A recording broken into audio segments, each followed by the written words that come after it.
even though it was smooth, so much of the work of pregnancy was internal for me, learning to release that control, learning to attune myself to a new person who is about to be in the world, and learning to release my grip on perfectionism, which of course, once you bring the baby home, it's a whole new lesson in releasing that perfectionism. Ever feel like you suck at this job? Motherhood, I mean. Have too much anxiety and not enough patience? Too much yelling, not enough play? There's no manual, no village, no guarantees. The stakes are high. We want so badly to get it right. But this is survival mode. We're just trying to make it to bedtime. So if you're full of mom guilt, your temper scares you, you feel like you're screwing everything up, and you're afraid to admit any of those things out loud, this podcast is for you. This is Failing Motherhood. I'm Danielle Bettman, and each week we'll chat with a mom ready to be real, sharing her insecurities, her fears, her failures, and her wins. We do not have it all figured out. That's not the goal. The goal is to remind you, you are the mom your kids need. They need what you have, you are good enough, and you're not alone. I hope you pop in earbuds, somehow sneak away, and get ready to hear some hope from the trenches. You belong here, friend. We're so glad you're here. Hey friends, it's Danielle. Thank you for listening to Failing Motherhood. And thank you to everybody who joined me last week for the Calm Mom, Calm Home Masterclass. It was so much fun. I got so much positive feedback of everyone having amazing days parenting last Friday because of the tips that I shared. So that is so exciting for me. And if you haven't heard yet, and if you're listening to this in the future, I apologize because this is time sensitive, but the doors are open for a brand new coaching program that I am starting called Wholeheartedly Calm. And I am so excited about it. It's going to start April 5th in 2021.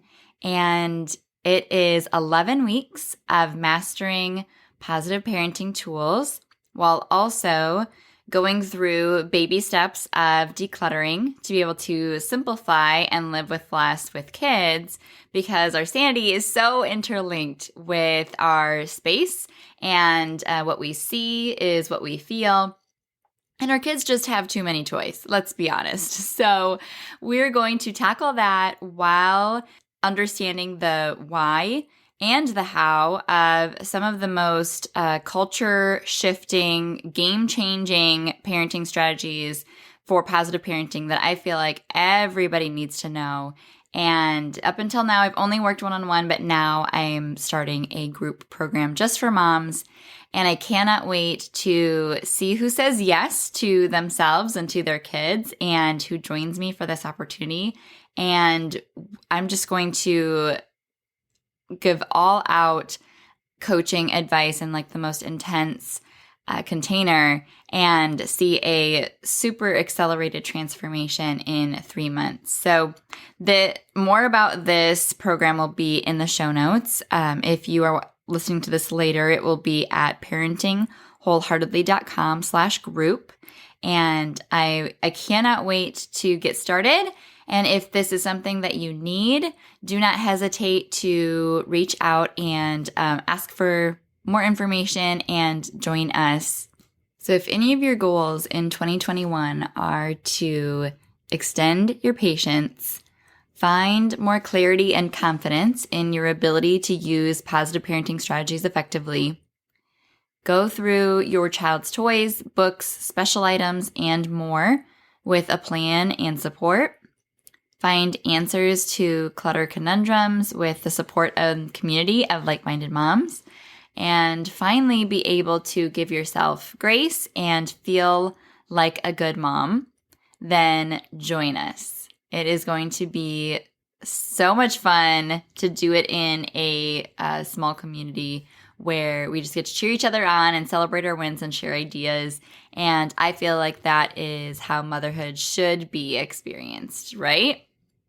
So parentingwholeheartedly.com/group for more information about that opportunity that will be starting April 5th.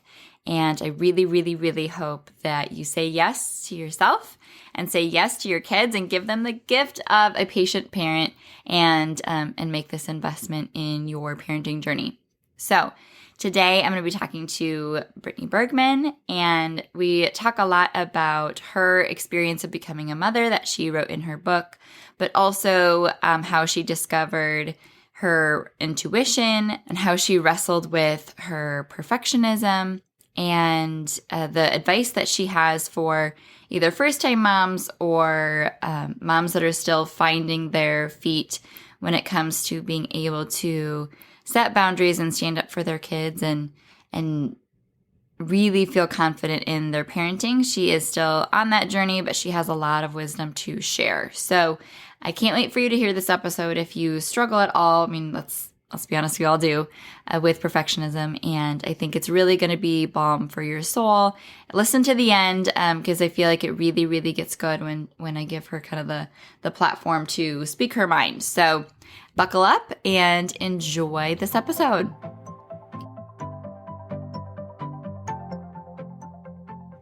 Welcome to Failing Motherhood.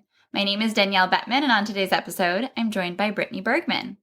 Brittany is an author whose goal is to provide connection to moms who don't want to lose sight of their identities as women. A storyteller at heart, she invites women into her life and wants them to feel seen and known through her words. Brittany is a mom of 2 kids, Selah, who's 4, and Eamon, who's 1, and has been married to her husband, Dan, for 7 years. She's the author of the book Expecting Wonder, The Transformative Experience of Becoming a Mother. By day, she's a copy editor of nonfiction books at a publishing house. Welcome, Brittany. I'm so excited to have you on the show. Oh, thank you so much. I am really happy to be here. So, have you ever felt like you were failing motherhood? Most days. Yeah. Yeah. You know what? I felt like I was failing motherhood even at the beginning of pregnancy. So. Yeah. Starts early. It does. Welcome to the club. So tell us more about what led up to that feeling then. Who were you before you got pregnant? Before I got pregnant, of course I still struggle with a lot of these things, but I was perfectionistic. I was very driven and ambitious and always in control. Self-discipline is one of my favorite things. I don't know if you're familiar with the Enneagram, but I am a type 1. Yes. So I am not in a good way, like a bit too self-disciplined. And I just cling so tightly and so rigidly to the way I think things should be and the way I think other people should be. And so that is like a curse. Yeah, it really is. It is my curse. And so pregnancy was very much for me the beginning of this journey to realizing that I'm not the only one here. I'm literally not the only one here in my body right now. Mm-hmm. And learning that I am not as in control as I want to be, and I'm not usually as right as I think I am. Ugh, that sucks. Yeah, it does. So what was your pregnancy like, your first one? My first pregnancy was remarkably smooth. I really loved being pregnant, and it was hyper planned, as you might guess. I really wanted to start having kids before my husband did. We hadn't been married all that long, like maybe a year and a half, when we thought we would start trying. And I was so caught up in my timelines and my anxiety about not being able to get pregnant. Mm-hmm. I had been tracking my cycle for years and years, knew that it might take us a while to get pregnant, knew that I might be more likely to miscarry. And so again, just me clinging to that control, I kept pushing him like, can we try just a little sooner? Can we try a little sooner? And he was adamant that no, we're going to stick to the timeline we agreed on. And at the same time, most of our friends were already parents. And so it felt like, well, sure, our lives are going to change, but we're already in this transitional phase with our friends that like, well, why shouldn't we just be parents too? Right? Like we're already sort of reacting to their life change. We might as well make our own. And so again, that was another lesson in learning to sort of acknowledge that I was not the holder and the keeper, and that I was not responsible exactly for only myself, and having to take this other person into account who would also be going through a pretty remarkable transition. So ultimately, we stuck to the timeline. We started trying with the start of a new year in January, and I got pregnant much faster than I expected. I think it only took 2 or 3 months. And from there, it was mostly smooth. I had a ton of fear, especially early on when you're not really telling many people, and the chance of miscarriage I feel like it just looms in your head. I overanalyzed everything, every little feeling of pain, every time I was too nauseous, every time I wasn't nauseous anymore. And it was especially hard when I started bleeding around 8 weeks. And it was a Sunday, of course, couldn't get in touch with my doctor. And it just felt like everything I had feared and that had just consumed me for weeks since getting that positive pregnancy test. It felt like all of that worry had been for nothing, because clearly I wasn't in control anyway. And I was just devastated. And I ended up going to the doctor. Everything was okay. I was bleeding out something called a subchorionic hemorrhage, which is actually, for the most part, no big deal. But that was incredibly challenging to, come face to face again with my lack of control, because I wanted more than anything to save that pregnancy, and I couldn't. Ultimately, everything was okay, but it wasn't because of me that it was okay. Right. It wasn't something you did. Yeah. And so I would say I was the hard part of my pregnancy. Everything else was pretty smooth. I wasn't terribly sick, just a little bit. Everything else progressed well, so well that I went to about 42 weeks before I was induced. So yeah, I would say that even though it was smooth, so much of the work of pregnancy was internal for me, learning to release that control, learning to attune myself to a new person who is about to be in the world, and learning to release my grip on perfectionism, which of course, once you bring the baby home, it's a whole new lesson in releasing that perfectionism. Part 2. Yeah. Yeah. Level 202 course. Right. Yeah. So what did early motherhood look like for you then postpartum? It was so foggy, as it is for, I think, so many women, feeling like just recovering from something physically that my body had never been through before, feeling like I just ran a marathon, got hit by a truck in my lady parts, and now this new human is depending on me around the clock, and not feeling confident that my body would heal, that I would ever feel normal again, that, when you're in the thick of it, it feels like, oh, well, this is what it's going to be like forever and ever, especially because so many people tell you in advance, you'll never sleep again. You'll always be picking off the scraps of your kids' food. Like, you'll always be exhausted. And on some level, like, yeah, I have been really tired since I became a mom. But it was actually going through it the second time, I think, that I saw, oh, wow, so much of this early stuff goes really fast. The sleeplessness passes, and the breastfeeding goes from 12 to 20 times a day down to 6, and then 4, and then all of a sudden they're weaned. And I think just living through it a second time made me appreciate how fleeting those moments are, which is like the worst thing that I could say, right? Because it's such a cliche. But I definitely remember my second postpartum more clearly than the first one, because the first one just felt like a deluge. I just felt like constant waves were crashing over me. The pace of change is so fast too. The baby is changing really quickly. Your body is changing really quickly. There's always something new to figure out. And I found that incredibly exhausting. Like the information overload that it takes to be a new mom, of Googling this question to see, are they eating enough? Are they pooping enough? Should their poop be this color? Oh my gosh, I need to schedule that doctor's appointment. I don't know how to make this baby monitor work. It all feels very high stakes. Yeah, it does. It all feels like life or death. And as a highly sensitive person, information overload is really hard for me. And so learning, I also had to, in that phase, and as I came out of that fog, I sort of emerged learning to trust myself, which is a hard lesson. Yeah. Did you have expectations of what motherhood was going to look like, or like that you would have instincts that would kick in? I was very much afraid that the maternal instinct had skipped over me because I didn't really want kids my whole life.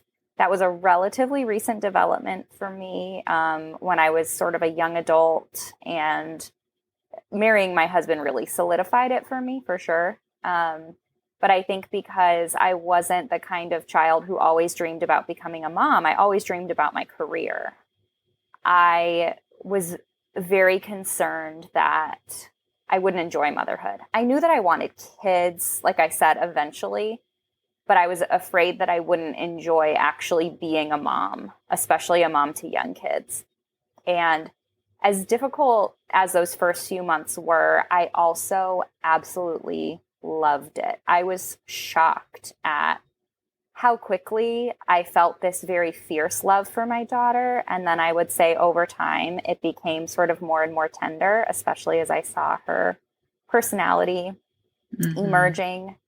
So what other struggles came up for you that were unexpected, that threw you off from feeling in control? I mean, other than the whole thing. Yeah. So what I didn't expect the first time around was the physical and the emotional trauma, which sounds pretty general, but like I knew that I would be recovering from childbirth for a while, especially, after pushing and stitches and all that. But it never dawned on me that all childbirth, even if it's a C-section and you don't think about like the pushing phase, because of pregnancy, like all childbirth is pelvic trauma, and it takes a long time to heal. I saw my friends up and about and moving around and taking pictures on social media a few weeks postpartum. And I was like, I can still barely sit down at times. And so I ended up with a couple of, or one childbirth injury beyond my stitches that took a long time to heal. And I just didn't feel like myself physically. I was in pain for quite a long time for the better part of that first year. And I'm so glad that I had a wonderful OBGYN, because when I brought this up to her at my 6 or 8 week check, whatever that was, she immediately referred me to pelvic floor physical therapy and a colorectal doctor who could help me. And it was because of the teamwork of the three of them that they got me into a better place physically, which got me into a much better place emotionally. And then down the road allowed me to entertain the idea of more kids. So then the emotional side is I have struggled with anxiety and depression for much of my life. And so I thought, of course, I'm going to have PPD and probably PPA. But I felt so, despite how hard it was, I felt so blissful and so much love for my baby in those first few months that I was like, oh, I guess it skipped over me. I'm fine. Everything's good. And then the signs started creeping in, and I very much ignored them because I feel like there's this myth around postpartum depression and other mood disorders that, you're in bed, you can't get out of bed, you're depressed, you're crying, you're not connected to your baby. That was a big one. Like, you're not connected to your baby. Maybe you're thinking about harming the baby or this feeling of disconnection. And I didn't feel that. I felt deeply connected and in love with my baby. What I felt was a deep sense of rage when I couldn't make her do what I wanted her to do, primarily. And because I was angry, I thought, well, maybe this is just a really ugly manifestation of my personality, when in reality, rage is a telltale sign of postpartum depression. And so that went undiagnosed in my first pregnancy, or in my first postpartum.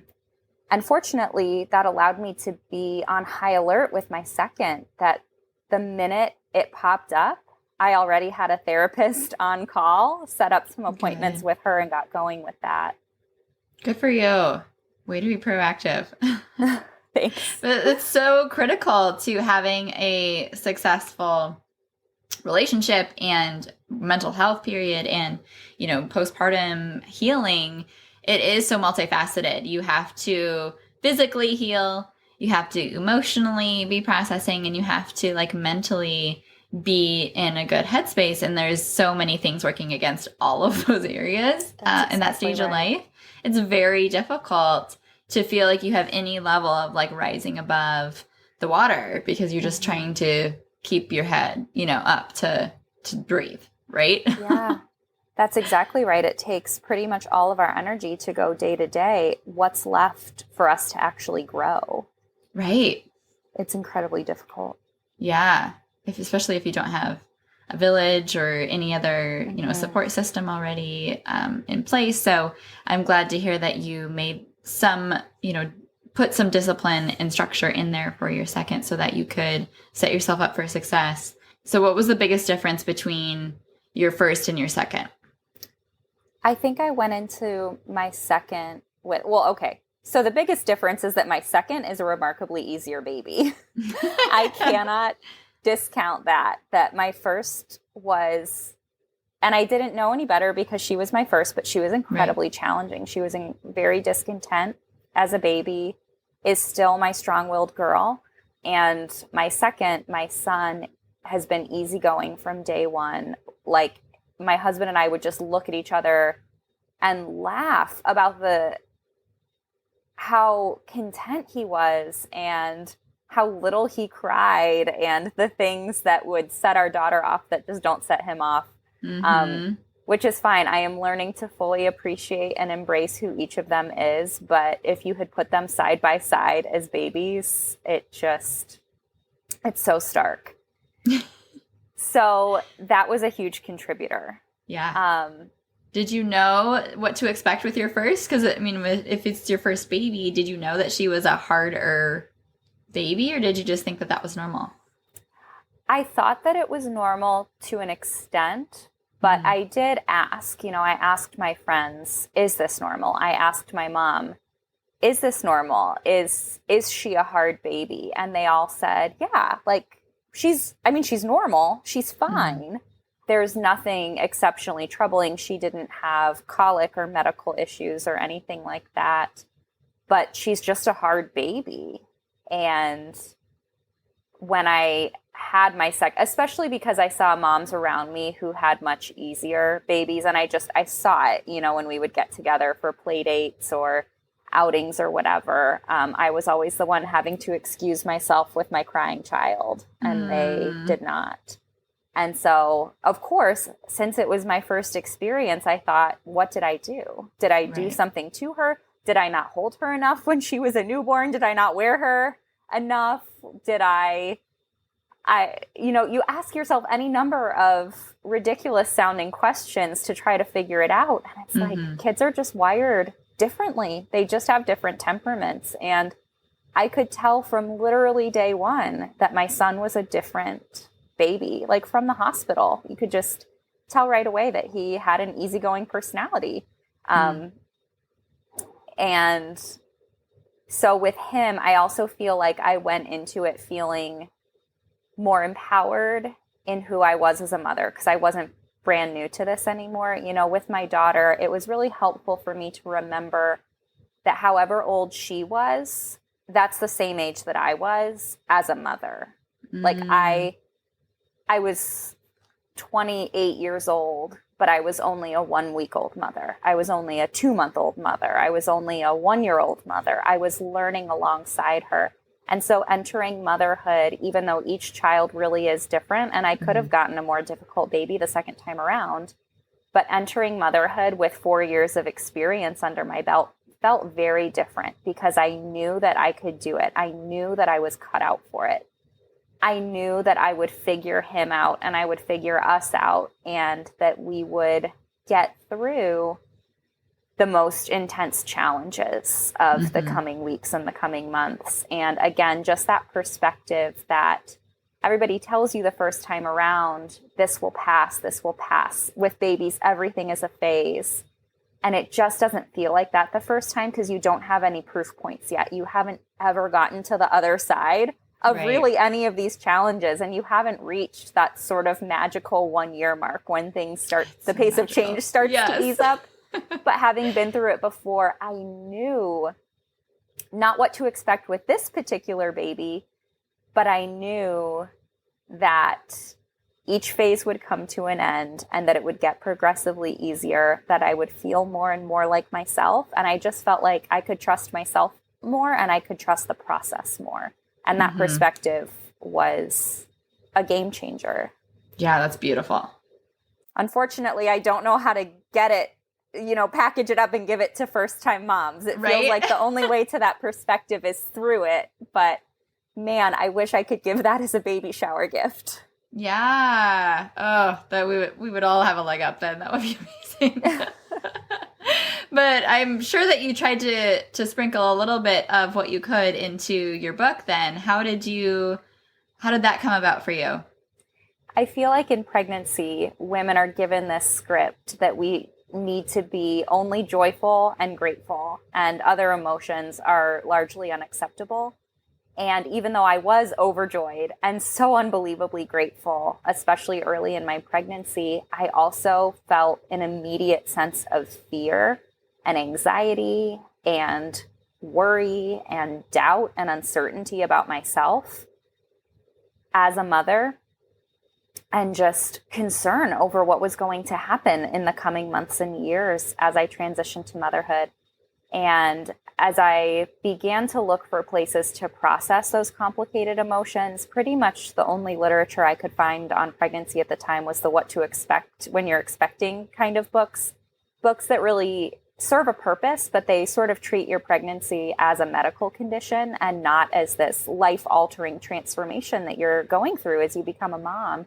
And what I wanted was somebody not in a how-to kind of way, but in a storytelling way, just invite me along on the journey and help me make sense of what was happening and remind me that it's okay to feel really complicated things because this is a big transition and that all of it has a place in pregnancy and that so much of what we're going through is shaping us into new people. Like, we are not only growing children through pregnancy, we are becoming whole new people ourselves. And so when I couldn't find the book that I was looking for, I knew I wanted to write a book someday. So I thought, okay, well, maybe this is it. And I just started taking tons and tons of notes on my pregnancy, basically by the week, tracking every little physical change, every emotional change, every big feeling, small feeling, big idea, sort of my experience with some of the public-facing milestones that come with pregnancy, like the baby showers and the nursery planning and the registry and all of that. Not knowing that I couldn't make sense of it while I was living it. And after a couple of years of motherhood, I revisited those notes and tried to shape them into something that I thought would be helpful to hand off to a new mom. Again, not in a how-to kind of way, but in a, here's my story, I hope you see yourself in it too kind of way. I love that. I think we learn so much through stories, which is why I feature them here. And, it's part of the heart of this podcast as well is, you need to know that your experience is not in isolation and that you're not alone and that it is normal and your feelings do have a place. And we're most validated by that by hearing another mom's story that we can say, oh, me too. I think that's so powerful. And being able to have something so practical and, specific to that season when, you're just hormonally and emotionally and like with that fear just all over the place, being able to have someone hold your hand. I recently heard of the term that likens the early years of motherhood to an adolescent period, and they called it like matrescence or something like matrescence. It was some like term that basically meant like it's like a growing period. You have the same growing pains as like puberty in becoming a mom. And I was like, yes, why don't we talk about that more? Because that is so true.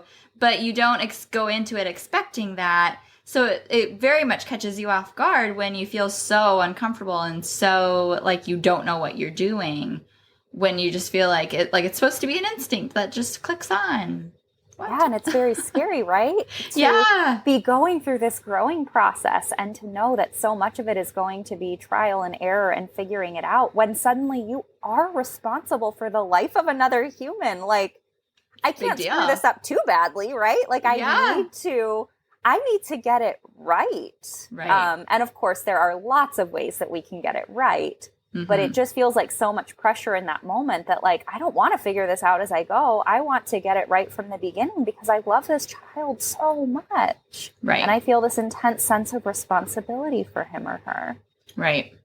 And I was just talking to another gal last night on her podcast, and we were talking about how, you know, especially our generation of parents are usually trying to use new tools that we weren't, you know, parented with, and are trying to learn and master things that we probably haven't before, like boundaries and emotional literacy and, you know, regulating big emotions and doing things differently. And it very much feels like the way that you have to learn those things in order to implement them and then teach them is very much like you are driving the car while you're building the car and teaching your child how to drive the car. Oh my gosh, that is so true. And it is so validating to hear somebody say it that way. Wow. Wow. Yeah. And also, I'm not trained in engineering. So Right. No. Yeah. With no prior degree or experience in building cars. Yeah. So no pressure. Yeah. No pressure. So does that resonate with your experience then of your daughter's like strong-willed personality of trying to figure out how to parent her? It absolutely does. And I think, so my parents took a very sort of empathy-based approach with us when I was young. And so there was a lot that I could draw on. I think the biggest challenge was that I was just very much a rule following kid. I was an easy baby for my mom, and I was quiet and shy and incredibly compliant. I did not always comply in my head, but I sort of approached the world with this sense of fear that I would do the wrong thing. And so I was very eager to comply, which honestly creates its own set of problems, right? As we grow into adults who always comply.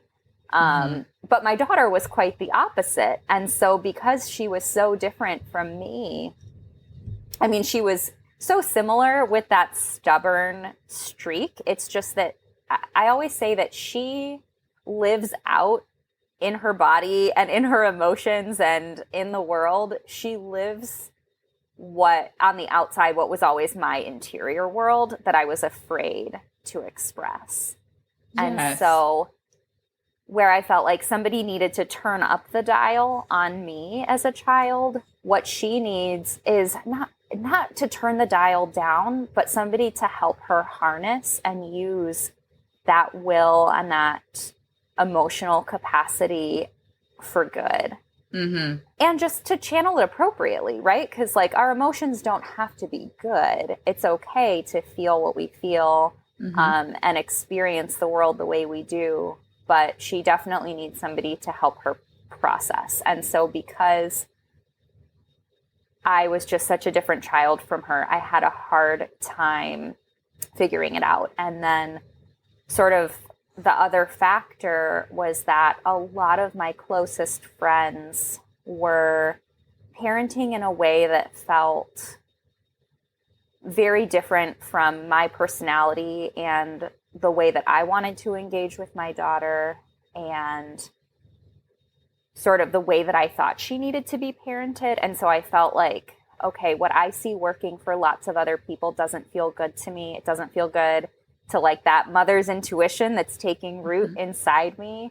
And you're kind of in a fragile place with that intuition at first, right? Because like you said, it's new, it's fresh, it's being built over time. It's not just this thing that you flip a light switch and you have perfect mother's intuition in full force. It's something that we're building. And so if we build it by listening to it and flexing that muscle, it was also a muscle that I was afraid to flex because it felt like I'm sort of going against the grain here.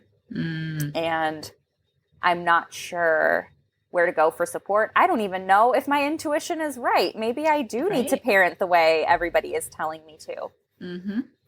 But I have found in that moment, I realized that connection with my daughter was going to be the most important thing. And so while I didn't know the method by which I would parent her, I did know that I needed to prioritize connection first. And by knowing my core goal for her and for our relationship, that provided a really important filter for the resources I did encounter. Because I did go looking for parenting books, right?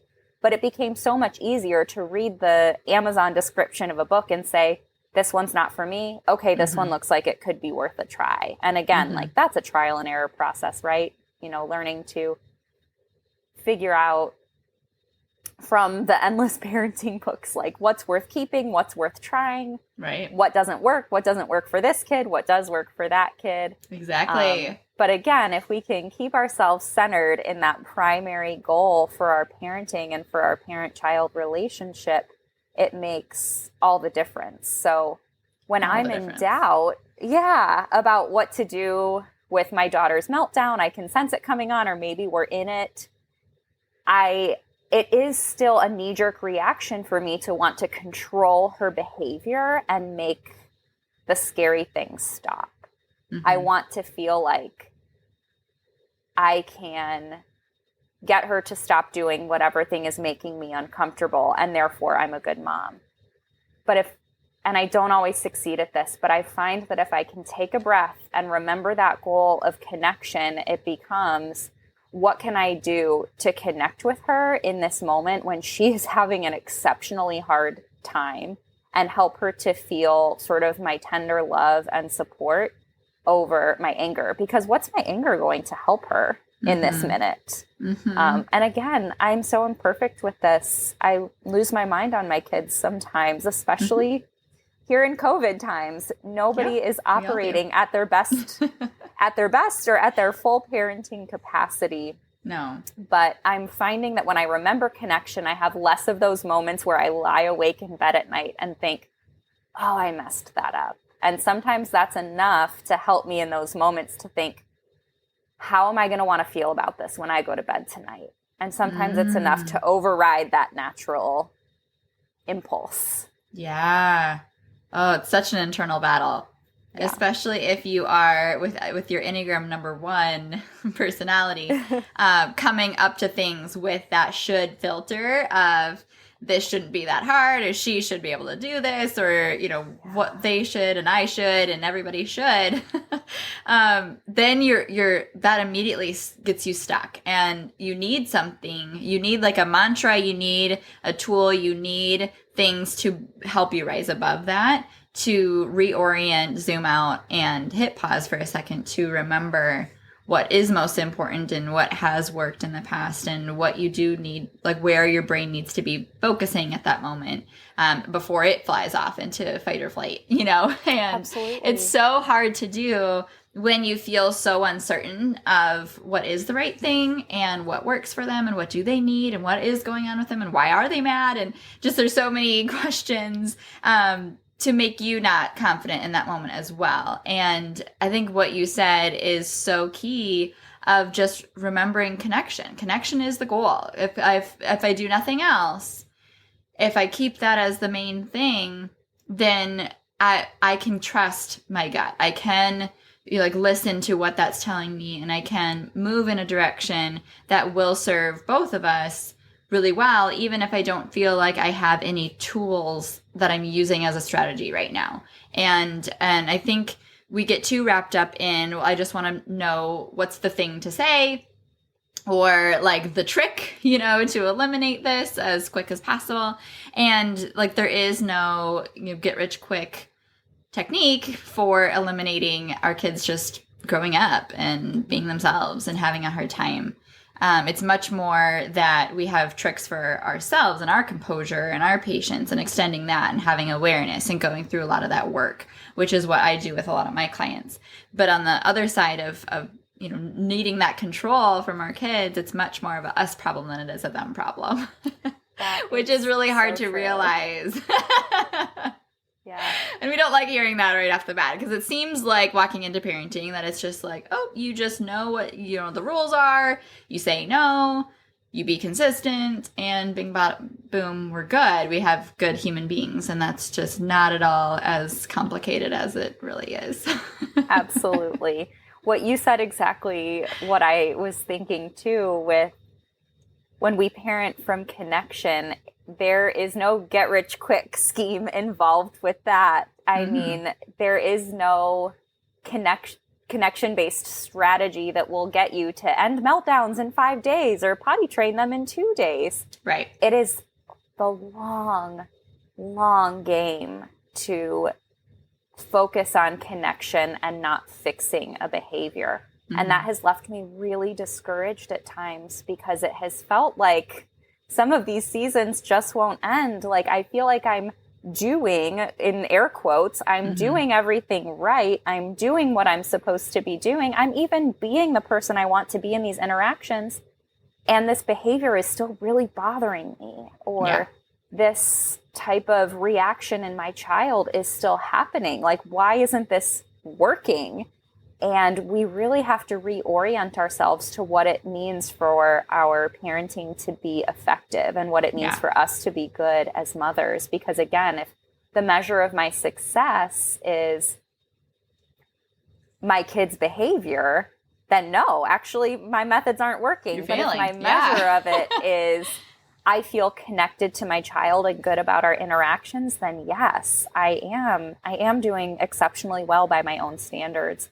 And we see the success, sort of the outer success over very long periods of time. Like, my daughter is going on 5, and I feel like we have just turned a corner where I can see the outward fruit in who she is at preschool, her confidence with her friends, sort of the way she acts when we go to other people's homes and we have to do these hard transitions to stop the fun things and get in the car and X, Y, and Z. All of those things that used to be really big points of friction for her for most of her life, I am just now seeing sort of the fruit of her not complying with me, but trusting me when it's time to do something that she doesn't want to do, or time to move on to something else. And again, those are pretty small examples, but it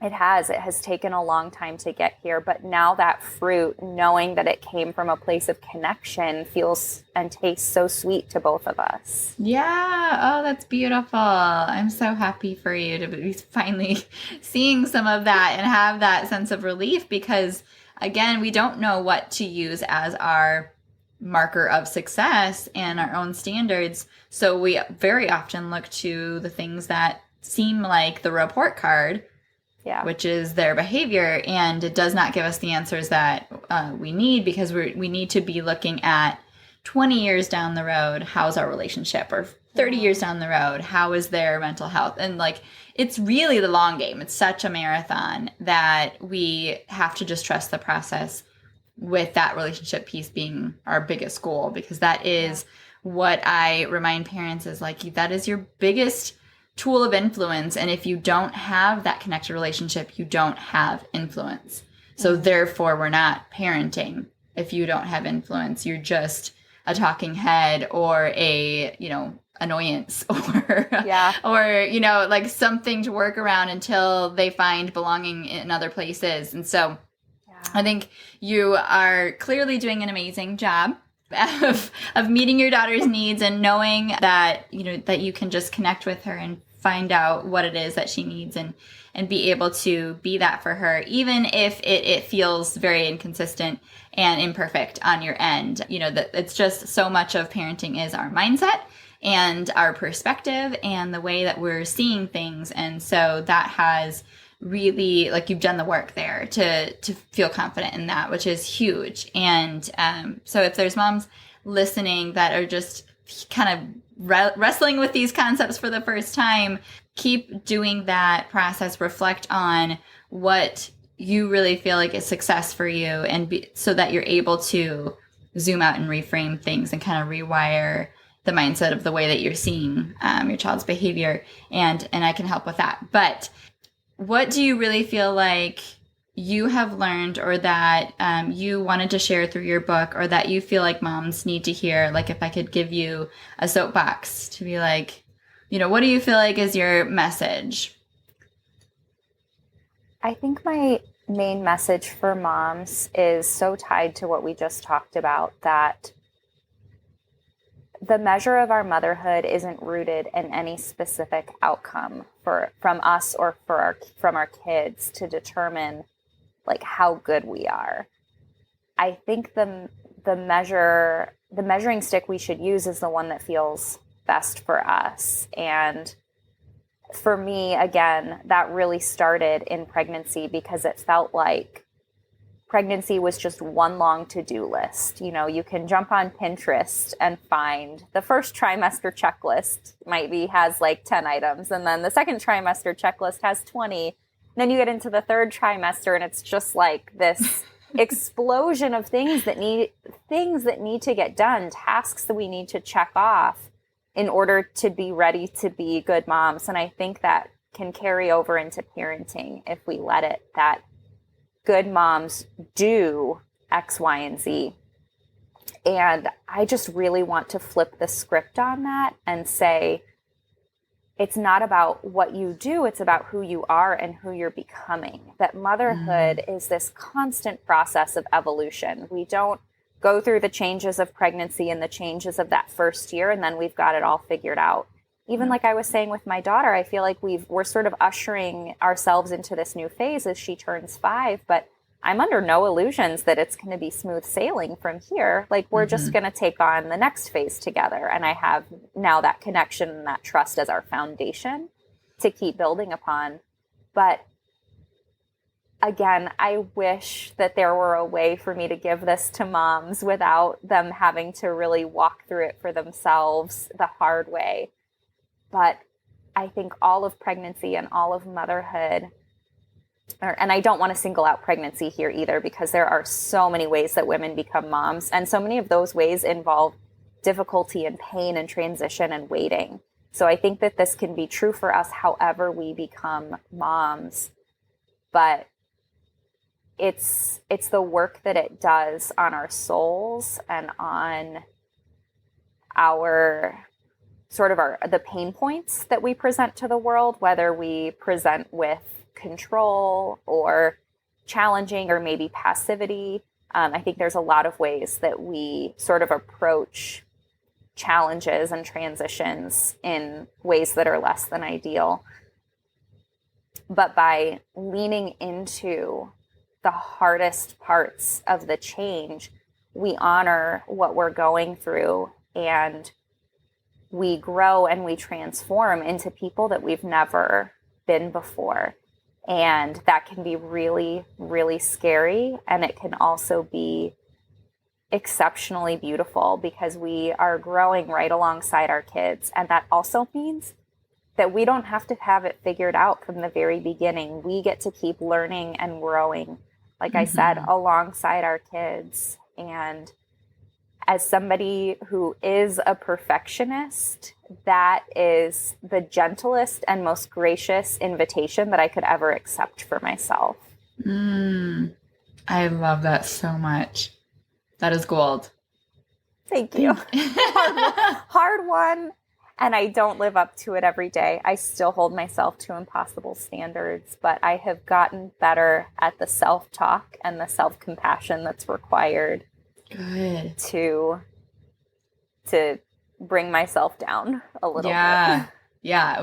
We all are on an evolution of working on that. So I think no matter where you're at in your motherhood journey, you can take that challenge and, and kind of check yourself on how you're doing in that area. Because it's, again, so important because that is something that is an us problem that we can work through and do. And there's a lot of hope for change. And it is scary because it feels so uncomfortable. Like I always joke with entrepreneurship, like in order for me to be successful, I have to do everything I have to do is something that I've never done before. And yes, that's exciting and thrilling, and there's success on the other side of that, but it doesn't make it any easier. Right. And like the imposter syndrome doesn't go away. And I think that's exactly what motherhood is like too, where you are challenged day after day to do something you've never done before. And we can, shy away from that for a while, but really I think that our kids are here to challenge us to step up to the challenge and learn alongside them and have the humility to apologize when we mess up and wake up the next day and try again. And there's so much that we both learn from that it's just part of the journey. Yeah, that's so true. Every time I do get it wrong, there's a chance for repair and humility and a million other lessons too, right, for both me and my child. So really it's a win-win. It's a win-win. When I get it right and when I get it wrong. Exactly. So tell us more about your book and how moms can connect with you further. Sure. My book is called Expecting Wonder, The Transformative Experience of Becoming a Mother. And that's a memoir of my first pregnancy in particular. I sort of set it up in very short essay-length chapters, knowing that it's an intense time. And I wanted to make it as easy to read as possible and kind of centered around, like we were saying before, those public-facing pregnancy milestones that sometimes feel like to-do list items, and tried to flip those on their heads to get at sort of the deeper meaning while also tracing the thread of evolving and transforming and becoming a mother. So I think, and I hope that will be helpful for expecting moms and, new moms who are still trying to make sense of that season of their lives. So needed. And thank you. You can find that at Expecting Wonder. That's the name of the book. You can find that on Amazon and Barnes & Noble, Target.com, all the major online retailers. Nice. And if you want to connect more day to day, I love hanging out on Instagram at BrittanyLBergman.com. And I also send a weekly email called Armchair Chats, where I just share like the little things that I would love to tell you over coffee, things I'm learning and reading and listening to. And actually, when you sign up for my Armchair Chats newsletter, I'll send you my self-care planner for busy moms. It's like a little quick tool to help you identify the obstacles that are holding you back from self-care and make a plan to prioritize the self-care that is most meaningful to you. Again, so needed. Thanks. I love that. Okay, so that brings us to the last question that I ask every guest, which is, how are you the mom that your kids need? I think that I'm the mom that the mom that my kids need for sort of two of the reasons we talked about. One is that I seek to connect before I correct. And because I take care of myself and I show them how I take care of myself. I talk about what fuels me at work. It's a challenge, but I read in front of them. Even if I'm only able to get in 1 or 2 pages, I love it when they see me choosing to sit down and read. And I think that I'm the mom that my kids need because, they see me meeting my own needs too. I love that. Oh, that's so cool. Yes, I just think it's so empowering for our kids to see us take care of ourselves because that empowers them to be able to do the same. Exactly. And they need that. They learn way more through our actions than our words, especially when it comes to those like subconscious things. So kudos to you. Good job. You get a gold star in motherhood, and they are so lucky to have you. And thank you so much for your willingness to share your memoir of your experiences so that you can better empower other moms and to work through their anxiety and their fear. But also just thanks for your time in sharing with us. And I just feel like we talked about so many things that will be so valuable for our listeners. So I just appreciate it so much. Oh, thank you. I really hope that this is helpful and encouraging. And thank you for all that you're doing too, to encourage and support and strengthen parents. We need it. We need it now more than ever. Now more than ever, for sure. Me too. Me too. Thanks so much. Thank you. Everything Brittany said is just so timeless and true of the motherhood experience and the gems that we learn through the years of our growth and becoming more and more comfortable with being uncomfortable. And that's really what it comes down to.